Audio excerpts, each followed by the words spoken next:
YouTube kanalınıza hoş geldiniz. Şimdi sizlerle birlikte Sanika Kombi ses geliyor sorunu nasıl çözümlenir bu videomuzda sizlerle takipçilerimize aktarmaya çalışacağız. Sanika Kombi'nin sıcaklığına göre fanın çalışma hızı otomatik olarak ayarlanır. Bu ses yapabilir. Yani fan çok yüksek miktarda hızlı çalışıyorsa ses gelecektir.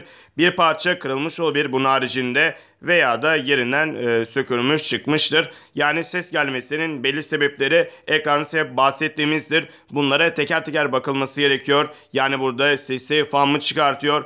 Kırılan ya da işte örnek vermek gerekirse yerinden çıkan parça mı? Bunların tespiti halinde Sanika.com yetkili servisleri çözümü sizin adınıza yapacaktır ve kombinizden bir daha ses gelmeyecektir. Gelse de hafif sadece çalışma sesi olacaktır.